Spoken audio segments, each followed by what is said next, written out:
আজকে ভিডিও বানাতে গিয়ে এসব করতে হবে কখনো ভাবিনি। তাই না? তো অনেকদিন পর আমাদের শহর শিলিগুড়িতে রোদ্র উঠেছে, সেই জন্য সকালের আকাশটা তো বেশ সুন্দর।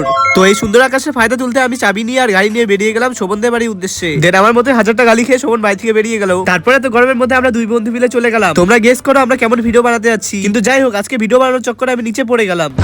তারপর সস্তা স্পাইডারম্যান হয়ে আমি উপরে উঠে গেলাম। এসব চক্করে আমার হাতটা নোংরা হয়ে যাওয়ায় আমি নোংরা জল দিয়ে নোংরা হাতটা ধুয়ে দিলাম। তারপরে আমি আমার জীবনে থাকা বাঁশের পাতা ছিঁড়ে নিলাম হাত মোছার জন্য। বাড়ি যাওয়ার সময় আমার দেখা হয়ে গেল আমার ছোটবেলাকার বন্ধু মিস্টার কুকুরেন্দ্রনাথ ঠাকুরের সাথে।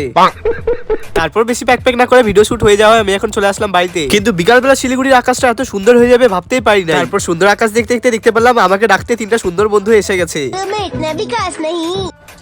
যাই হোক, বেশি সুন্দর সুন্দর কথা না বলে আমরা সবাই মিলে চলে আসলাম আমাদের এক্স স্কুল মাঠে খেলা দেখতে। মানে এখন হচ্ছে ফাইনাল ম্যাচ, আর ফাইনাল ম্যাচের এটা পেনাল্টি। তারপরে এই দেখো লাস্ট পেনাল্টিতে গোল দিয়ে জিতে গেল এই অরেঞ্জ কালারের অচেনা টিমটা। রাত হয়ে যেতে বাড়ি যেতে ব্লগটা উঠছে। দেখা হচ্ছে পরে মিল ব্লগে। বাই।